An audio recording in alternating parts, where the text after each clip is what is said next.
मत अनेक समय आपण मानक आश्चर्य लगुव बिहार रे भारत वर्षर अनेक प्रतिष्ठित नेता से बिहार आस जयप्रकाश नारायण, कर्पूरी ठाकुर, बर्तमान जे नीतीश कुमार अच्छा, एपरिक लालू यादव लालू यादव किसी कम बड़ नेता नुहति। इतने बड़ बड़ नेता जो राज्य आसचंती से राज्य रे कहीं गरीबी अच्छी एवं सेठी पुणी निर्वाचन समय जातीयाण भाव अति तीव्र।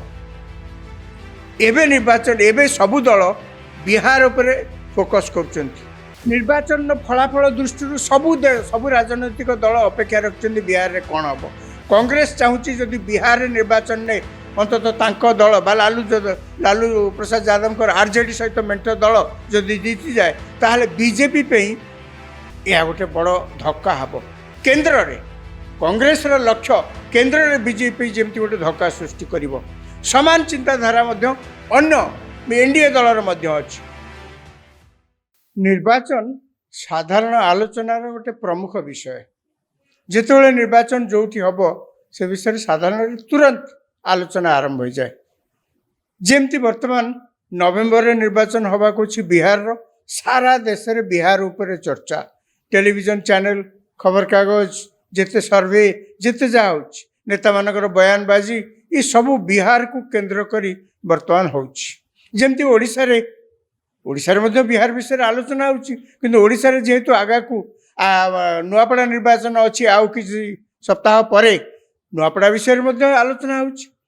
आमे वर्तमान बिहार ऊपर एते आलोचना ओडिशा प्रसंग रे देखिया गले किछटा गुरुत्वपूर्ण अछि कोन ना केंद्र शिक्षा मंत्री तथा संबलपुर लोकसभा विधायक धर्मेंद्र प्रधान को बीजेपी हाईकमांड बिहार प्रभारी निर्वाचन प्रभारी भाव में आज नियुक्ति देइछन्ति। आज तमिलनाडु पे जदियो तमिलनाडु निर्वाचन नवेम्बर हबार नहीं तापरे हबो, तथापि तमिलनाडु पे बैजयंत पंडा नेशनल वाइस प्रेसिडेंट बीजेपी एवं केंद्रापड़ा लोकसभा संसद तांको आज नियुक्त कराई तमिलनाडु प्रभारी भाव में। अर्थात तमिलनाडु बीजेपी जो प्रचार कार्य हम ताकू सी तुलेबे बा कैंडिडेट सिलेक्शन ताकू बैजयंत पंडा तुलेबे। बिहार रे से भली धर्मेंद्र प्रधान को मनोनीत करा जायछि निर्वाचन प्रभारी भाव में बीजेपी रो। आमे बिहार को दुईटी दृष्टि आमे देखुचे। प्रथम कथा तो जहाँ मुझे कहली धर्मेंद्र प्रधान के कथा, कहीं धर्मेंद्र प्रधान बिहार बाबद में तांकर अभिज्ञता यथेष्ट अधिक। कहीं देखा गले सी 2010 मसीह जितेबाला जेडीयू आउ बीजेपी मिलमिशि से निर्वाचन लड़ुते से देखिए जो सफलता मिलला 2010 निर्वाचन में से धर्मेंद्र प्रधान का योगदान बहुत थिला। कहीं दल पक्षर से दायित्व दिया योगदान बहुत थिला। धर्मेंद्र प्रधान को एमती देखिले अनेक समय आप देखिए बहुत राज्य में दल पक्षर प्रभारी कराई निर्वाचन पाई एवं बहुत सफलता पाई।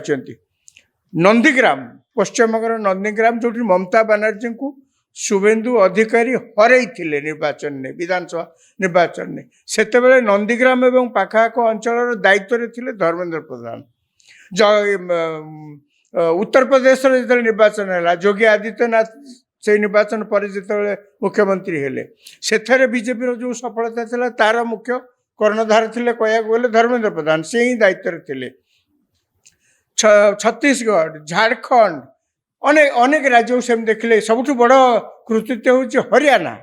हरियाणा को कई केबे आशा करुनथिले जे सेठी बीजेपी जीतिबो बोलिक सबू अटकल सबू अनुमान को धूलिसात करी जेतेबेले रिजल्ट बाहरला देखागला जे हरियाणा रे बीजेपी पुणी क्षमता को फेरला। धर्मेंद्र प्रधान से दायित्व से थिले। आमे ए विषय आलोचना मुझे जहाँ मूलर कहली ये करचे आमर ओडिया लोक बैजयंत पंडा हूँ कि धर्मेंद्र प्रधान हूँ ओडिया लोक जाइए बाहर जातीय स्तर में राजनीति जदि एत प्रतिष्ठा लाभ कर आमे साधारण ओडिया लोक हिसाब से आम खुशी हवा स्वाभाविक। कहीं अनेक समय आम सब अभियोग आगुरी कर ओडिया लोक को कई केन्द्र में केवे स्थान भल दौना ନା ପ୍ରଶାସନ କଳରେ ଆମର ସେତେବେଳେ କିଛି ଉଚ୍ଚ ପଦପଦବୀରେ କିଏ ଓଡ଼ିଆ ଲୋକ ଥିଲେ, ଏଇ କିଛି ବର୍ଷ ତଳର କଥା। ଏବେ ତ ବଦଳିଗଲାଣି ଅନେକ କଥା।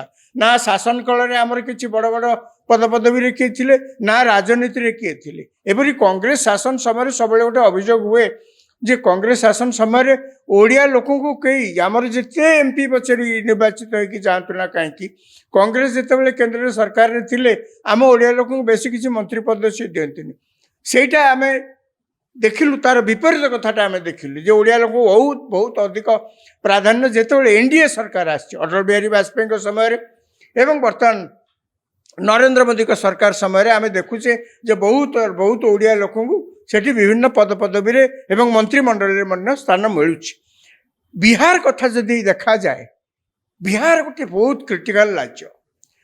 ମୋତେ ଅନେକ ସମୟରେ ଆପଣମାନଙ୍କୁ ମଧ୍ୟ ଆଶ୍ଚର୍ଯ୍ୟ ଲାଗୁଥିବ, ବିହାରରେ ଭାରତ ବର୍ଷର ଅନେକ ପ୍ରତିଷ୍ଠିତ ନେତା ସେ ବିହାରରୁ ଆସିଛନ୍ତି। ଜୟପ୍ରକାଶ ନାରାୟଣ, କର୍ପୂରୀ ଠାକୁର, ବର୍ତ୍ତମାନ ଯେ ନୀତିଶ କୁମାର ଅଛନ୍ତି, ଏପରିକି ଲାଲୁ ଯାଦବ ମଧ୍ୟ।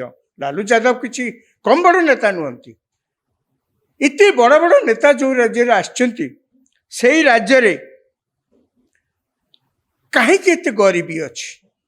ବହୁତ ସମୟରେ ଓଡ଼ିଶା ଏବଂ ବିହାରକୁ ତୁଳନା କଲେ ଦେଖାଯାଏ, ଆମେ ଯେତେବେଳେ ସବୁ ରାଜ୍ୟର ଚିଠା ଯେତେବେଳେ ପ୍ରକାଶ କରାଯାଏ, ନୀତି ଆୟୋଗ ହଉ ବା GDP ଆଧାରରେ ହଉ ବା ଯେକୌଣସି ଆଧାରରେ ହଉ, ସବୁବେଳେ ଦେଖାଯାଏ ବିହାର ଏବଂ ଓଡ଼ିଶା ଏଥରକ ଉପରେ ଟିକେ ଯଦି ଓଡ଼ିଶା ଅଛି, ଆରଥରକୁ ତଳେ, ଏଥରକ ଯଦି ଉପରେ ବିହାର ଅଛି, ପୁଣି ଆରଥରକୁ ତଳେ।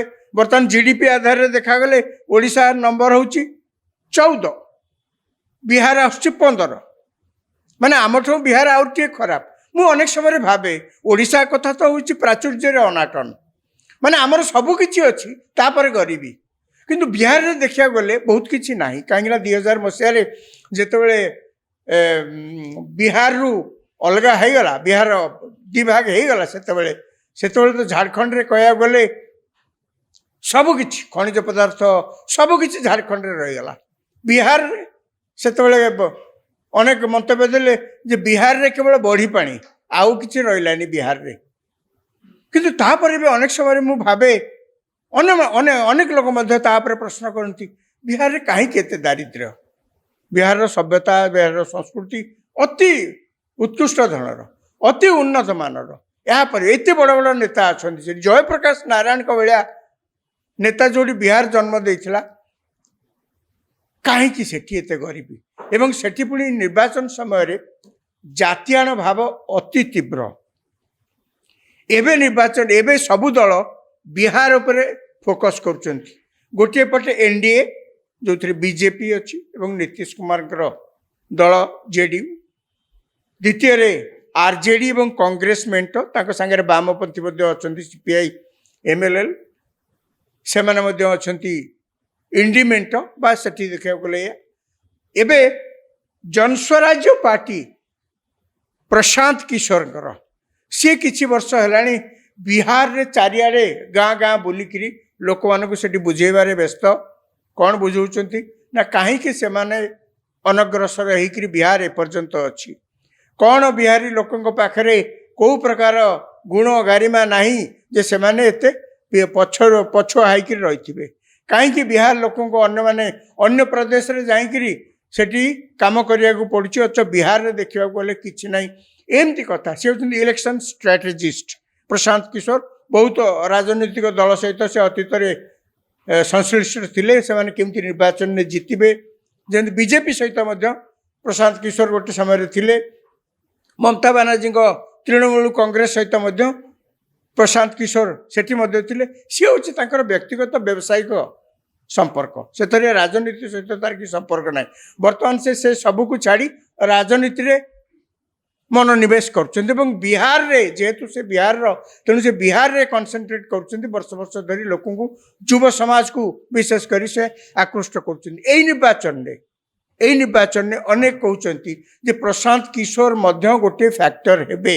ଗୋଟିଏ ଫ୍ୟାକ୍ଟର ନୀତିଶ କୁମାର ଏବଂ BJP, ଏବଂ ଆଉ ଗୋଟେ ଲାଲୁ ପ୍ରସାଦ ଯାଦବଙ୍କର RJD ଏବଂ କଂଗ୍ରେସ, ଏବଂ ପ୍ରଶାନ୍ତ କିଶୋର ମଧ୍ୟ ତାଙ୍କର गोटे फैक्टर एथरक काम करियो बोली समस्ते भावुचंदी विशेषकर युव समाज निर्वाचन फलाफल दृष्टि सबु राजनैतिक दल अपेक्षा रखिंट बिहार में कौन हम कांग्रेस चाहूँगी जदि बिहार निर्वाचन में अंततः तांको दल बा लालू प्रसाद यादव आरजेडी सहित मेंट दल जदि जीति जाए ताहले बीजेपी पे यह गोटे बड़ धक्का हम केन्द्र में कांग्रेस लक्ष्य केन्द्र में बीजेपी जमी गोटे धक्का सृष्टि कर सामान चिंताधारा अन्य एनडीए दलर अच्छी जे कांग्रेस जो भली भाव में अपप्रचार करुच्ची विभिन्न कथा को लेकिरी बा जो भली भाव में सरकार को विरोधी बा दल विरोधी कार्य करुच्ची तांको मध्य गोटे शक्त धक्का हम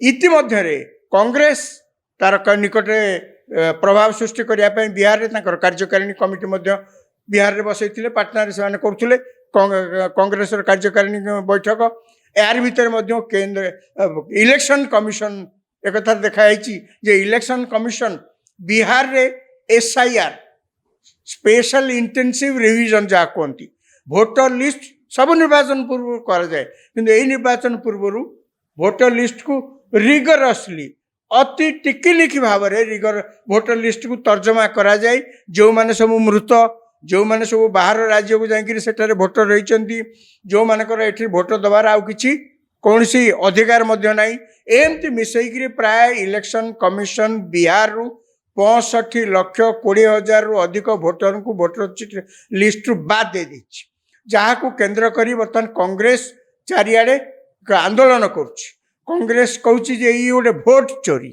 कांग्रेस एसआईआर को विरोध करुच्ची कांग्रेस मत एक कहूँ अनेक समय निर्वाचन में मिछरे जो मैंने सब कांग्रेस समर्थक बा बीजेपी विरोधी ना जाशुणी काटी दिखाई इलेक्शन कमिशन बारंबार ए विषय जनसाधारण सचेतन कर इलेक्शन कमिशन चाहिए गोटे ना जोड़ी पारे कि गोटे ना काटी पारे कहीं भोटर लिस्ट जहाँ करा जाए बूथ लेवल करा जाए सो विभिन्न राजनैतिक दलर रिप्रेजेंटेटिव मानकर उपस्थित रे करा जाए इलेक्शन कमिशन तादरे किछि करि परिबे नाही एकथा कहवा सत्य मध्य कांग्रेस दल विभिन्न प्रकार आंदोलन करुच्ची तार कारण होची जेहेतु निर्वाचन आसुची निजर प्रभाव जाहिर करने प्रभाव विस्तार करने लोक मानकर निकटतर हवापाई से करा जाउची तेणु बिहार में मध्य एसआईआर गोटे विराट भोट चोरी मध्य गोटे विराट प्रसंग ये निर्वाचन में हवा को जाउची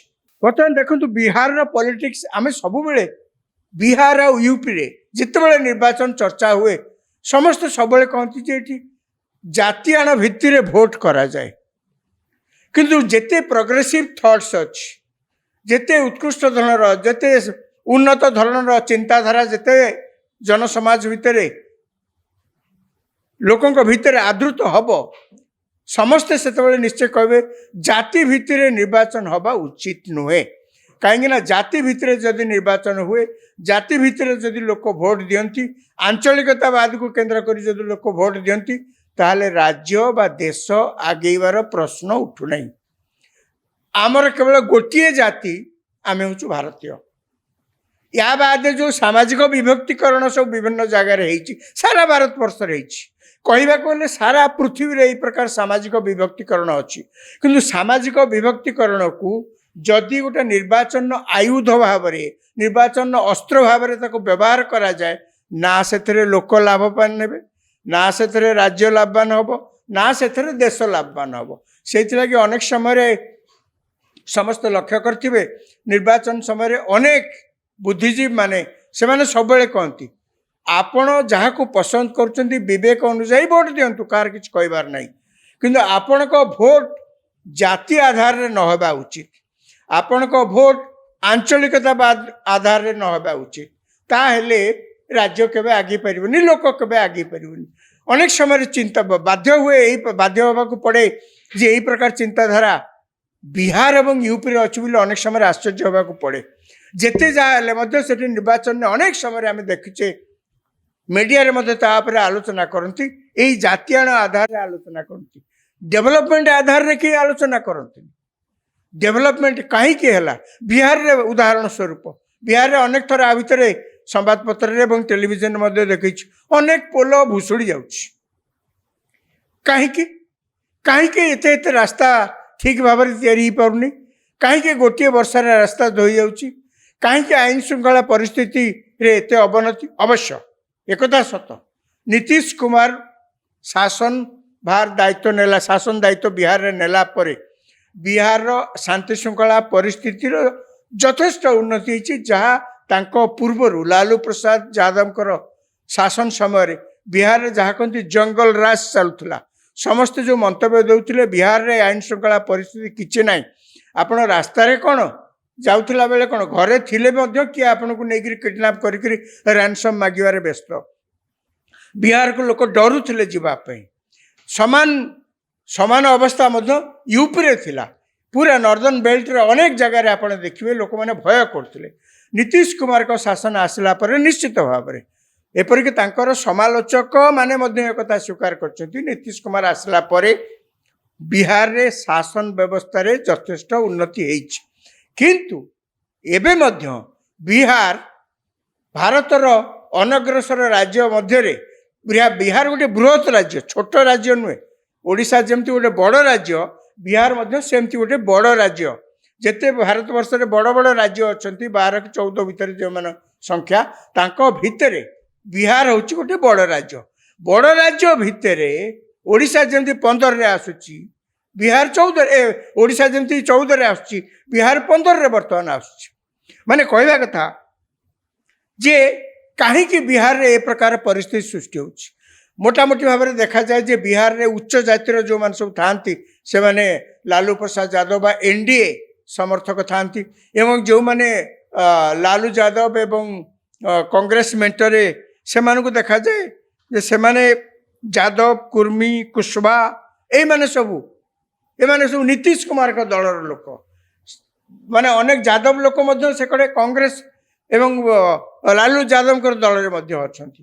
ମୁଁ ସେଇଥିଲାଗି କହିଲି, କିନ୍ତୁ ଏ ସବୁକୁ ଉର୍ଦ୍ଧ୍ୱକୁ ଯାଇ, ଏ ସବୁର ଉର୍ଦ୍ଧ୍ୱକୁ ଯାଇକରି ଆମେ ଯେତେବେଳେ ବିହାରରେ ନିର୍ବାଚନକୁ ଦେଖିବା ବା ବିହାରରେ ନିର୍ବାଚନ ଆମେ କ୍ୟାମ୍ପେନ୍ କରିବା, ଯେଉଁମାନେ ବୁଦ୍ଧିଜୀବୀ ଅଛନ୍ତି ଯେ ଏଇ ନିର୍ବାଚନ ଜାତୀୟାଣ ଭାବର ଉର୍ଦ୍ଧ୍ୱରେ ହେଉ, ଏଇ ନିର୍ବାଚନ ଆଞ୍ଚଳିକତାବାଦରୁ ଉର୍ଦ୍ଧ୍ୱରେ ହେଉ, ତାହେଲେ ହେବ କ'ଣ?